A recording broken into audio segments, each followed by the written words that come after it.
Today we're going to be ranking every Angry Birds Star Wars 2 boss battle from worst to best. Let's get right into it. First up is Naboo Invasion Porkside. Now honestly, this has to be the worst boss in the game.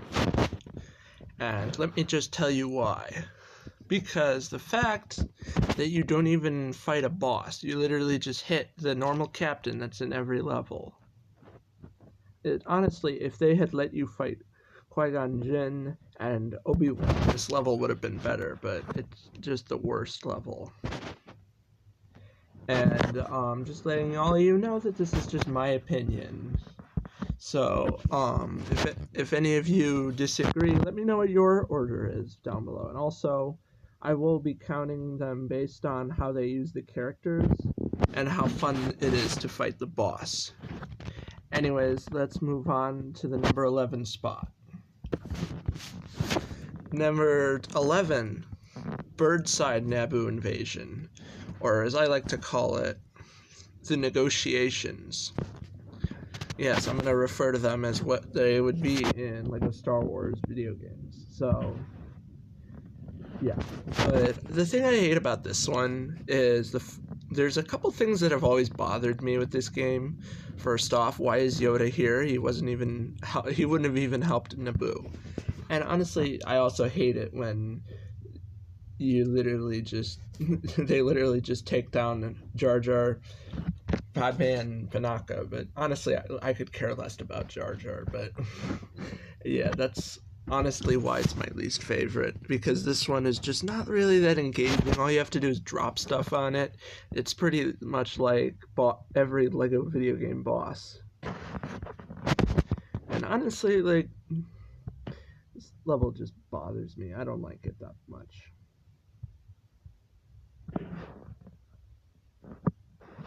Yeah, but anyways, you're about to see why I find it annoying. Yep. Let's watch. And there we go. Anyways, let's move on to number 10. Number 10 is Hunt for the Jedi. Now, I honestly was excited to see this one made when this game came out. As I stated in my last video, Angry Birds Star Wars 1 got me into Star Wars, but at the time this game came out, I have actually seen the prequel Star Wars movies, and I had actually seen all of them, so I knew what was going on. And honestly, like, this level, it's just too easy. And like, once you're done, you literally just hit Qui-Gon once, and then boom, you're done.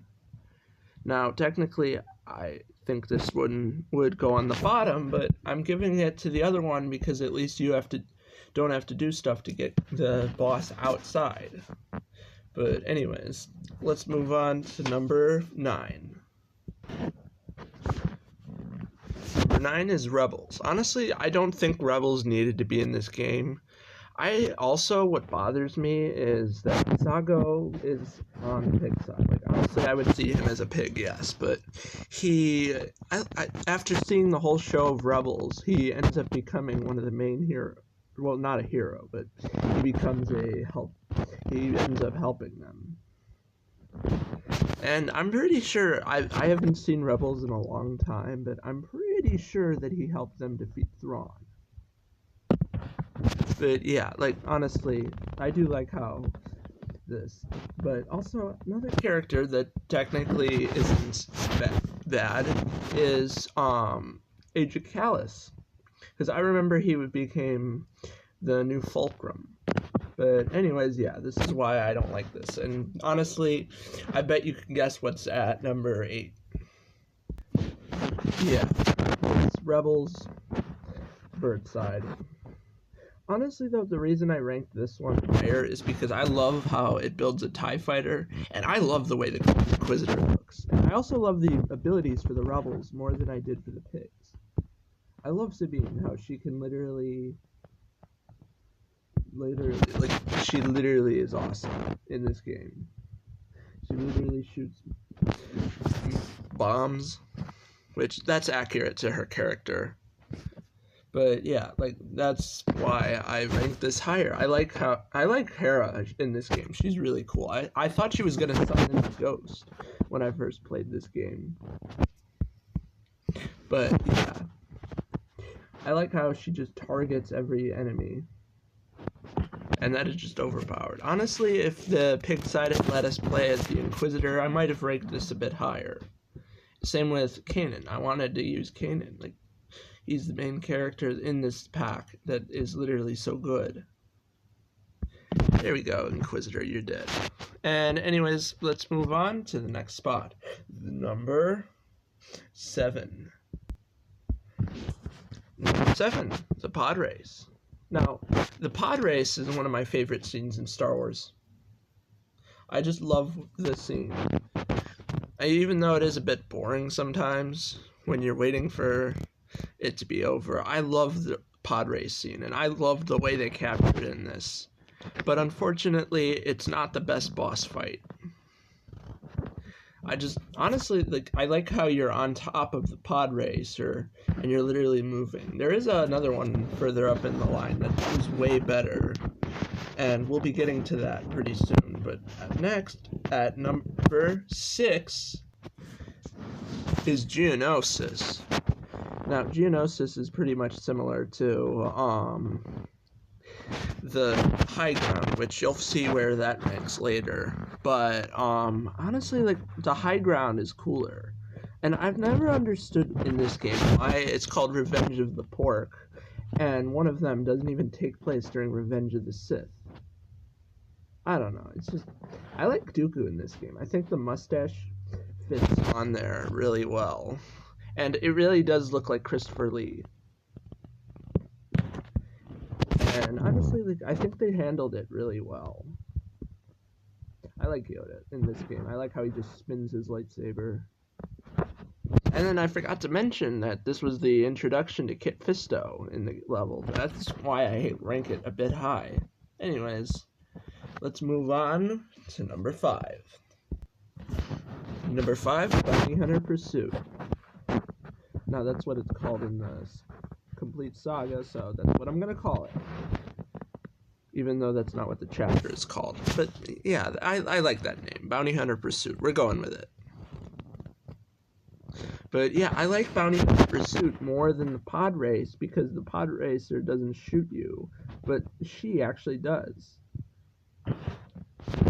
And also, I never really liked how Sam Wessel was in episode 1 in the game. And yeah, honestly, this is the best level when it comes to, like, speeding.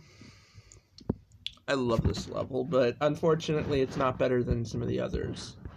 But let's move on to number 4, which is The Hunt for Jango. Now, honestly, I love this one.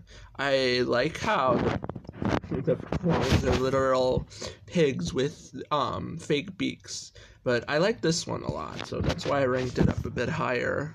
I also like how Boba Fett just shoots the stuff. The only thing that bothers me is the fact that Boba Fett's an adult. Like, bro, I'm not criticizing Rovio on this because they needed the character like that. Because let's be honest, who wants to use Boba Fett as a kid? Just saying, sorry, Boba Fett.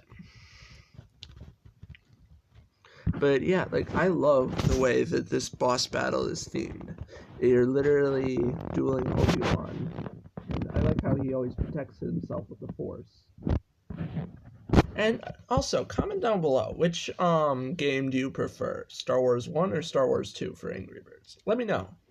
Anyways, we're moving on to the number 3. Battle of Naboo, the Trade Federation ship. Even though that's not the Trade Federation ship, it doesn't even look like it, but we're just going with it. Now, this level I really love. I love how you have to take out the vulture droids, and then you can literally just take out the whole ship, and I love the animation for what happens. This is a really cool level. I love the fact that this is in space, and I like the soundtrack in this game. It's Duel of the Fates, Angry Birds edition. I love the Duel of the Fates. That is one of my favorite Star Wars theme songs. And actually, that is one that's upcoming. And anyways, let's show you what happens. I don't care, honestly. I'm just using the birds. Let's get that last one. And honestly, I'm about to show you why I love this boss fight. There we go. Oh.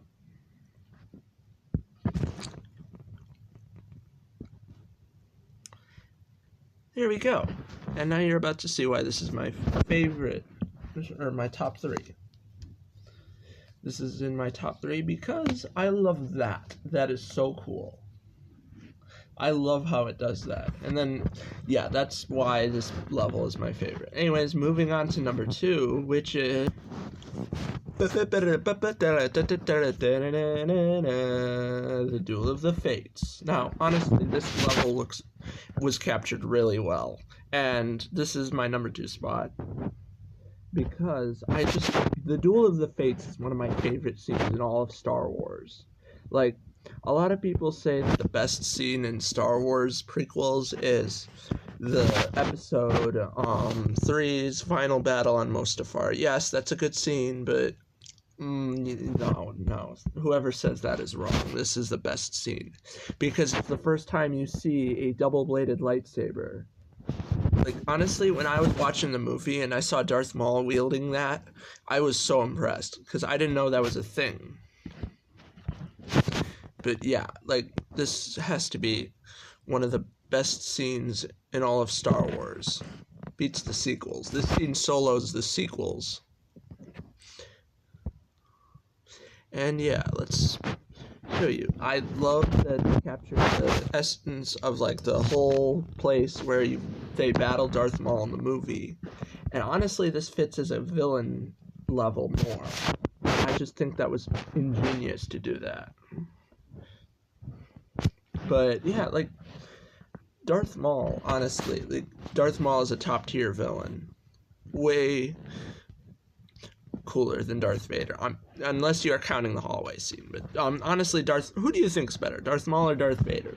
Let me know in the comments below. But anyways, I bet you can pretty much guess what is number 1, and it is the High Ground. Now, when I was playing this as a kid, I literally had to wait for every single update. And this is the one level I was looking forward to the most in this game, and it did not disappoint. Like, not at all.